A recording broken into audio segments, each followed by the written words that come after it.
Davy and Hive orchestrate Lincoln's escape from the S.H.I.E.L.D. base, but get something else in return.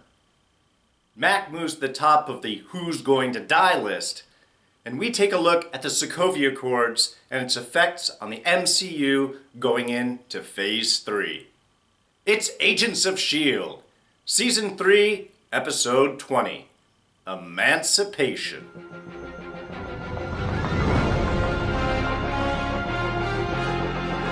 Alright, spoilers ahead, just so you've been warned. Alright, big week. Not only just moving into the series finale next week, but also the effects of Captain America Civil War, specifically the passing of the Sokovia Accords. And that's going to have a huge effect moving forward, not only with S.H.I.E.L.D., but the rest of the MCU into Phase 3. And I'm going to hit that sort of the end of this review, so just hold on that.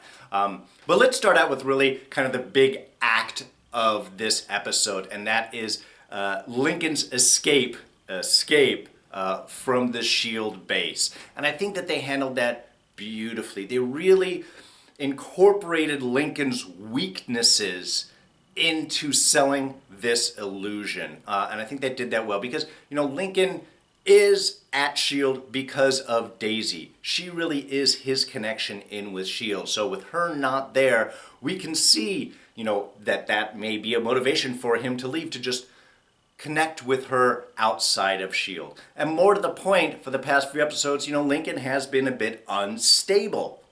And I don't think that was an illusion. I don't think that was set up. I think that's actually how Lincoln is. He was willing to do anything necessary to try and save Daisy. And I think they used all of those instances beautifully well in setting this up. His resistance to authority, his resistance to Talbot, his willingness to do what needs to be done to escape and get out of there. So I thought they really handled that beautifully well. And it also kind of points to a nice evolution of Lincoln's character, which is something I've been waiting for. I don't mind that they have his anger issues and things like that, as long as that is the beginning of a character evolution arc. That's what we want to say. And I think here they did that really well. Specifically, his comment towards the end where he acknowledges there was a risk that they could have lost Daisy. And he was willing to take that risk. He is seeing how strong Hive is, especially after Matt came back from her encounter last week with Daisy, all busted and broken and, kind of out of spirits. This, I think, really shows Lincoln, from a character standpoint, how far gone Daisy is. So at this point is rescue her or she's going to go. It's going to be one or the other. You have to take that risk, because if you can't release her from Hive, if you can't rescue her, then she is already gone.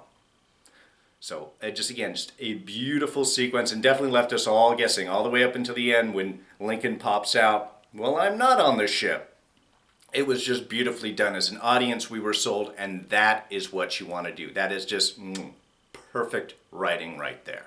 Additionally, with Talbot roaming around the S.H.I.E.L.D. base, and one, it gives a great foil for Lincoln to strike out against, because of course, Talbot and Lincoln do have their issues, and Talbot can play on the, oh my God, Lincoln is unstable, what are you doing? So it was good having Talbot through the episode for all of that sense to sort of sell the story, sell the illusion. The only thing that I don't like about Talbot's character is he does get a bit whiny. And again, for sort of a powerful general character, I know that he's not quite the foil in this, but maybe, semi-antagonistic. He's working with S.H.I.E.L.D., but not totally with. He does have their issues. But he does tend to complain a bit more and kind of react a lot stronger. Again, just not so much of a general character, maybe more of a Major or something, though Major Talbot was his rank in the old Hulk comics and such. But again, that's beside the point. I do like him around. Adrian Pasdar is great. I just wish that he wasn't quite so, reactive and whiny sometimes. That's the only thing that kind of annoys me with him, but just a little bit. And we also had the return of the Watchdogs in this episode. Well, very briefly, just showing their viewpoint. They don't agree with the Sokovia Accords. They're here just to kill Inhumans. They're the fearful, reactionary, I don't know, racist. I guess you could actually really say racist as Inhumans possibly being sort of a different race. How you look at that. But it was just interesting to see how they were just sort of deceived and pulled in, how Hive sucked them in and turned them into those really nasty creatures. As we can see, not, with that was the one question that I had, if you remember from last week, is, okay, if you're pulling the Kree blood out of Daisy's blood, how diluted is, how effective is that going to be? And we end up seeing those effects. Not quite the same thing, not quite the payoff that at least Daisy and James were kind of looking at, or the Doc, John Hannah's character. It was just, they were creepy, they were visage, and now you get to see they're sort of like the drones. So Hive is now going to have his little army of drones, of interchangeable zombie monster creature things. So, one, for the Watchdogs, kind of an appropriate payoff for them. But two, also just seeing that the effects on this Inhuman change on these people using this formula isn't going to be the same, but we do have a lot of strong, disposable red shirts now at Hive's disposal. And let's not forget the return of Lash.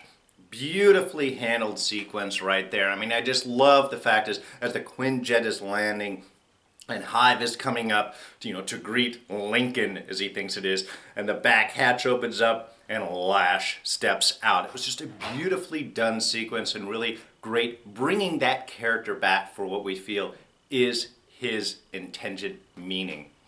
As Lincoln had said, all of the Inhumans are born, all the humans' powers are created with a specific purpose in mind, and that Lash is here to destroy. Hive is perfect. Really summates his character well, summates the evolution, everything that we have seen from Lash going ahead, really manifesting well right here. From the fact that his blast can hurt Hive, to the fact when Hive tries to send out all of his little tendrils out to him, and Lash is just burns them all right in front of him. Just a beautiful bit. Again, all the stuff that we've seen from Lash before now just sort of syncs and comes together beautifully. And very cool that he could extract, the symbiotes, the parasites out of Daisy and be able to release her from Hive's grip was just really well done. Now, the one thing that was kind of curious with that sequence, and not in a bad way, was how communicative Lash was, how expressive, when he lets down Daisy, he's all nice and calm and, now you're free type thing. It was beautifully done, and you're wondering how much of Andrew was still in Lash. And it really, I think, explains why when Talbot gets shown Lash, why May is in there. I think May has been speaking with Lash. I don't know if trying to connect in with Andrew or just revealing in with the plan. I guess if she just said, hey, we're going to go kill the big bad Inhuman, Lash would be all about it. He didn't bother going after anyone else. And regular humans aren't really his prey anyway. So I thought that was just beautifully done. Just a nice sequence. And it was good seeing kind of like a little humanness inside of Lash before James stabs him through the heart with his flaming chain. Which, again, nice thing. That is Hellfire's weapon. If you look back into the comics, his manifestation of his powers of the Hellfire is using that big chain, which kind of has a little bit of a Ghost Rider feel to it. But I thought they handled it really well done, both with the sequence with the Watchdogs and the final death of Lash. Handles the chain really beautifully, actually. It seems a lot more manipulation than with just a regular chain. But again, Hellfire, superhero type thing, you can get away with a lot. But it was a well done sequence. At least you did have that last shot of humanity from Lash just before he died. He did while he didn't defeat Hive, he released Daisy. So now the team can get back together and do what they need to do to finally defeat this villainous, parasitic nastiness that's inhabiting Grant Ward's body. Now in this episode we also had the return of Yo-Yo Rodriguez, which was really nice for Mac, and we've got a little character evolution for Mac there. He was pretty beaten down after the whole Daisy thing. Admittedly, that makes sense. He was broken into pieces in many ways, spiritually as well as physically. And he has that little connection with Elena. That's beautiful. A little bit of religious overtones going on, but not really too much. Really more just focusing on that idea of faith, of when you are down, you still have to stand back up. You have to believe that good things are going to happen. You have to be able to not lose your faith in humanity, in life, in the potential of overcoming darkness. So I like those little sequences in between them. Not too heavy-handed, but just nice spiritual kind of upliftingness, which did help pull Mac out of things very well. Now, of course, as her whole sequence ends with him, she hands off to him her cross, which is what we had seen floating in the visions inside the Quinjet in low Earth orbit before the big explosion. So now that this has been handed off to Mac, this puts Mac at the top of the list of those most likely to be the ones that die. But I think it's a swerve. One, it's a little too obvious. I think that would be something that would be done just beforehand. Two, after killing Trip at the end of, earlier on, I don't think that it's proper to take out Mac, okay? It's just, there's a lot of white people in this show. You've got a couple of black characters. Don't take them out. You already took one out. Mac is a great character. I think his connection with everybody else is wonderful. I don't think that he would be the right character to take out. There are many other options. But speaking of who is going to die, let's take a look at this. I think Fitz and Simmons are pretty safe. Fitz was messed with at the end of season 1. They lost Gemma at the end of season 2. I think they've had enough going on right now, so I don't think it's going to be either of them. Daisy, we just rescued. She's one of the main characters. Not going to be that. Not going to be Coulson. May is a possibility, and the only reason I throw that out is if we are looking at a Quinjet in low Earth orbit, it has to have gotten up there somehow. And because of that, you're figuring that you've got to have a pilot. And May is a pilot, so that would sort of make sense. I don't think Yo-Yo's a pilot. I'm not sure if Mac is. Again, possibility yes, no. There could be, automatic flight programming and things like that could occur. So those are the only things I'm trying to figure out who would actually possibly be in this ship. Honestly, my top choice at the moment is probably going to be either Carlos or Lincoln. Just because, Carlos we haven't seen at all, so it would be kind of odd for him to just pop back up in the last 2 episodes and then get killed. Lincoln has had a nice arc. He has this connection in with Daisy, so that loss would have an effect without really making a major change in with the team. Also, I think if it is an Inhuman, there is a certain benefit to having that just from the effects to show that, in a war that are potentially humans versus Inhumans, that an Inhuman would sacrifice themselves, would die in order to try and save the rest of humanity. I think that would have a big impact from a psychological standpoint, as just a statement that these people are still part of us. They're not separate. They are with us. There are good humans and there are bad humans. There are good Inhumans and there are bad Inhumans. But the good people should join together to fight the bad people. So I don't think, while this does put Mac at the top of the list, I don't think it's going to end up being him. Like I said, I'm really looking more at like Carlos or Lincoln at the moment that would have an effect, would make a statement without really affecting the rest of the team too much.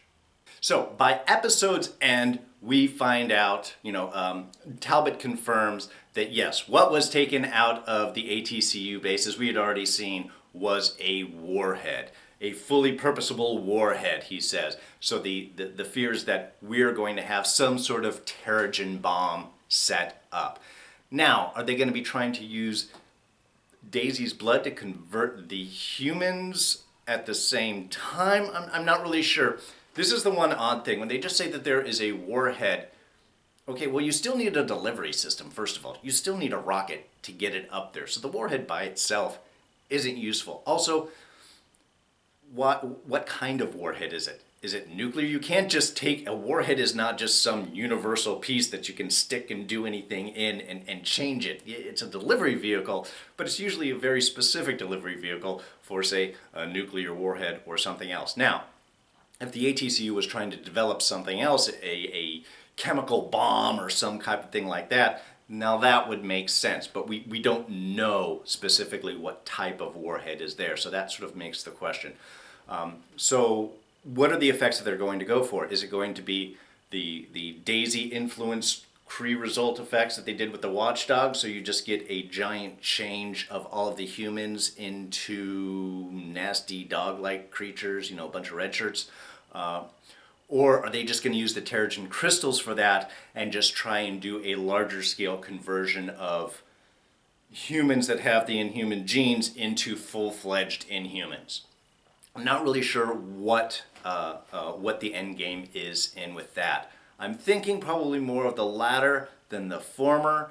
I don't know how much blood they have. I don't know how much they need to change everything over. What is the concentration levels amount? So those are some of the questions. Is it going to be the attempt to change humans into, watchdog puppies, or is it going to be changing, the humans with the inhuman gene into full-on Inhumans? Is it going to be more of just a straight Terrigen bomb? That's going to be the question that we're going to have to see, and obviously going into next week. The latter is not quite so dangerous to the rest of humanity as the former, as you can see, because the Terrigen wouldn't affect regular humans. It would just affect those that have the inhuman gene, whereas the new combination, and that's probably more likely what they're going for since they've done all this work, would lay waste to a huge swath of humanity and convert them over to Hive's people. So that would be bad. And finally, the Sokovia Accords and the effects of Civil War on the rest of the MCU.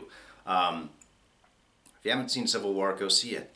It's an incredibly awesome film, definitely one of the top Marvel films, and I'll give a little link to my review later on at the end of this. But let's talk about the Sokovia Accords.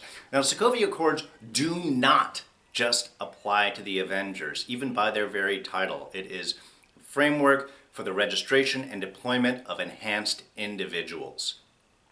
Not just the Avengers, any enhanced individuals. And I think this is going to be the big effect that happens in the MCU in with Stage 3, is now if you are not registered, you really are a vigilante. You are a criminal. And this might actually spur in a lot of more of the real costume hero effects, because as we've known so far, the Avengers are all well known, which is why the idea of the Superhero Registration Act didn't necessarily click immediately, because everybody knows who the heroes are. It's Steve Rogers, it's Hulk, it's Thor, it's Natasha Romanoff, it's Black Widow, who is up there on, the White House and congressional hearings spewing out who she was and what was going on. So these are not, the idea of registering unknown heroes doesn't have the same effect as it did in with the comics. However, by framing the Sokovia Accords with this terminology, they kind of move in both the Superhero Registration Act and the Mutant Registration Act that had all happened in the comics into the fore. And I think now, because unless you do register with the government and tell them your powers and go through those whole process that Talbot laid out in the episode, you're going to be a vigilante, you're going to be wanted. So here's more of a reason for heroes to stay in costumes to hide their identity, simply to protect themselves. And I think they did a lot of good job in this episode talking about the effects, the downside, why Coulson specifically, doesn't support the Accords. One, he's a Captain America guy, and I think he goes with where Cap goes, and I think he believes, especially, with everything that has happened, I think his belief systems really do line up. Like he says, yes, there was an index, and that was turned against us. So having a list is not a guarantee of safety for the people that are on it. There are large negative effects that can happen, and so his reasoning of why he doesn't support the Accords and the registration element of that I think is beautifully spelled out here with great reasonings. Even when you have Yelena came in and say, you know, if my name was put out there, there would be a price on my head. Well, yeah, no, it'd be a protected list. No, it's not. Again, this has happened before. It happened with the Index, everything else, you know, when Hydra came out. If there are heroes' names on a list, it could potentially go bad. So I think that is going to have a huge effect going forward in with the MCU. Now what that also means, of course, is that you are going to have enhanced individuals not revealing their identity in any standpoint. With here you have Coulson talking about the Secret Warriors. But in the larger MCU standpoint, and spoilers for Civil War right here, just a warning, you have the Secret Avengers. At the end of Civil War, you know, you have Captain going and busting everybody out of the raft. So you've got Hawkeye, you've got Falcon, you've got Scarlet Witch all working with Captain, but they're still vigilantes. You know, they haven't signed the accord, so they are still internationally wanted people. And this gives a nice, interesting way of how are things going to negotiate. Where are they going to be based? Possibly Wakanda. At the end of Civil War, we do have, Steve Rogers putting Bucky back into the freezer there with T'Challa there in Wakanda. And since Wakanda is a very protected, very isolated nation, even though, as Civil War talks about, they're sort of starting to open their doors up. This is a great place. Nobody is going to be looking for Cap or any of the guys in Wakanda, especially since Wakanda was one of the major pushers of the Sokovia Accords. So what this does is just start to lay that interplay of these quiet interactions with different characters. And I think this is going to be, for the larger sense of the MCU going in through stage 3, I think this is how it's going to be. You're going to have heroes that have to hide their identity. And Spider-Man, who's already is already an unknown character. I think Tony Stark is the only one that knows his identity. And he maintaining that secret identity is a strong part of his character. So I think that pushes that further motivation going forward. And I think allowing the rest of the larger MCU characters to sort of interact quietly in some of the other films will be the sort of effect. Could be in Black Panther, could be in any of the ones. Though we do have, in the next year or so, a lot of the stuff happens actually off-world. We have Guardians of the Galaxy next spring, and then we have Thor Ragnarok next fall. Spider-Man is the only one that actually happens on Earth. Well, we have Doctor Strange coming up this fall, and then Spider-Man next. So those are the only two in the next year or so that are coming and actually affecting onto the Earth. So I think we'll probably see most of these effects here on Agents of S.H.I.E.L.D. and not so much in the larger MCU, probably until we get closer to Infinity War, which might lead to the eventual repeal of the Sokovia Accords, as, again, did tend to happen in the comics. And so that pretty much wraps things up for this week's episode. Now, next week we have the big 2-hour season finale. Oh, it's going to be so exciting. Everything has been building up to this. And as usual, I think that they have done a great job at the end of this season, as they've done the previous 2 seasons, of really having concise, well-written episodes that move smoothly from point to point and really just build up into what's going to be a wonderful arc. And I can't even wait to see how the effects of Hive and everything else further affect into next season of Agents of S.H.I.E.L.D., but also, again, how the Sokovia Accords and how these instances affect further on into the MCU.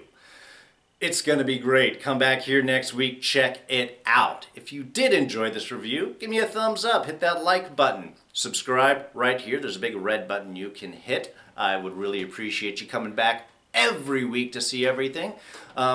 If you do have any comments, ideas, what do you think of the future of the MCU, the Sokovia Accords, and all of that? Write down in the section below. I will respond to that. Really appreciate the dialogue that I've had with all of you. Now, hopefully you guys have seen Civil War at this point. You really should. It is a wonderfully made film. Just, I think, as I said before, one of the top, if not the best Marvel film that has come out. The Russo brothers are really, really good at ensemble pieces. I think that is where their history has played in strongly, where we have all of our characters having impactful moments, really establishing themselves, whether they're in there for a long period of time or a short period of time. I think everybody appearing really makes an impact and is really handled well. You can check out a review for that right here over this shoulder if you haven't, hopefully you've seen it. It does have some mild spoilers, so I do recommend seeing the film before going over that. My daughter Fox Time is with me. She is helping with all of my film reviews because she is a big MCU fan, so you can check her out with me right up here. Deadpool came out on DVD this week. Hopefully you guys have seen that. Got a review also with Fox Time. Well, she plays a tiny little point. Right up here. You can click onto that. Check out those reviews of wonderful Marvel movies that have been made. And this is turning out to be a great year. Anyway, I'm D. You can catch me on Twitter. I'm at Darren Jakes. Other than that, I'm out of here. So I will see you guys next week for, like I said, the big 2-hour season finale of Agents of S.H.I.E.L.D. Hope you're looking forward to it as much as I am. Y'all take care now. Bye-bye.